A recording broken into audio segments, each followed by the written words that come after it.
കഴിഞ്ഞൊരു 9 വർഷത്തിനിടയിൽ എത്ര ഇൻവെസ്റ്റ്മെൻറ്റ് ഏതെങ്കിലും കാലത്ത് ഇതുപോലെ നടന്നു?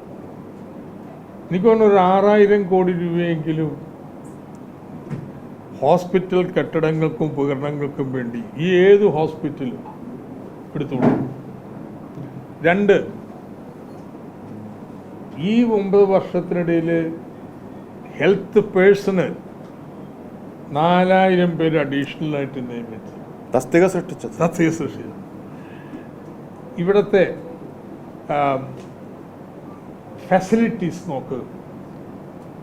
ഫാമിലി ഹെൽത്ത് സെൻ്റർ എന്ന് പറഞ്ഞു കഴിഞ്ഞാൽ കാലത്തും വൈകുന്നേരവും OP-ആയി PHC-യിൽ. എല്ലാ താലൂക്ക് ആശുപത്രിയിൽ നിന്നും ഡയാലിസിസ് ഉണ്ട്. എല്ലാ ജനറൽ ആശുപത്രിയിലും ജില്ലാ ആശുപത്രികളിലും ഇന്ന് കാർഡിയോളജി ഡിപ്പാർട്ട്മെന്റ് ഉണ്ട്, കാത്ത് ലാബ് ഉണ്ട്. എല്ലാ മെഡിക്കൽ കോളേജിലും ഇന്ന് ഓങ്കോളജി ഡിപ്പാർട്ട്മെന്റ് ഉണ്ട്. See the kind of amazing progress made in the health sector. മാത്രമല്ല സർക്കാർ ആശുപത്രിയിൽ ട്രാൻസ്പ്ലാന്റ് നടക്കുന്ന ഒരു സ്ഥലം ഇന്ത്യയിൽ കേരളം അല്ലാതെ വേറെ എവിടെയെങ്കിലും ഉണ്ടോ? അപ്പോൾ ഇത് ചെയ്യുമ്പോഴും പോരായ്മകൾ ഉണ്ടാവും. ആ പോരായ്മകളെ ഈ പെർസ്പെക്റ്റീവിൽ കാണണം. ആ പോരായ്മകൾ നികത്തണം. ആ fair criticism is always welcome. Okay, നിങ്ങൾ 6 നിലയോ ഉള്ള ഒരു 300 കോടി രൂപയുടെ പുതിയ കെട്ടിടം കോട്ടയത്ത് പണിയുന്നു. അപ്പോൾ ഇത് ആവശ്യമില്ലാതെ തീരുന്നു. നിലവിൽ കെട്ടിടം അത് പൊളിച്ചു മാറ്റേണ്ടതായിരുന്നു. ഇനി പൊളിച്ചു മാറ്റിയില്ലെങ്കിൽ അത് ആരും കയറില്ലെന്ന് കർശനമായിട്ട് ഉറപ്പ് വരുത്തേണ്ടതെന്ന്. വീഴ്ചയുണ്ടെങ്കിൽ ആ വീഴ്ച പരിശോധിക്കണം.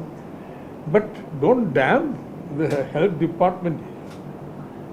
ഏത് ഹെൽത്ത് ഇൻഡെക്സ് എടുത്തോ, മറ്റേണൽ മോർട്ടാലിറ്റി, ഇൻഫൻറ്റ് മോർട്ടാലിറ്റി, അല്ലെങ്കിൽ ഡിസീസിൻ്റെ ഇൻസിഡൻസ് എടുത്തിട്ട് താരതമ്യപ്പെടുത്ത്. മുമ്പും പിമ്പുമായിട്ട് 6 ആണ് ഇൻഫൻറ്റ് മോർട്ടാലിറ്റി.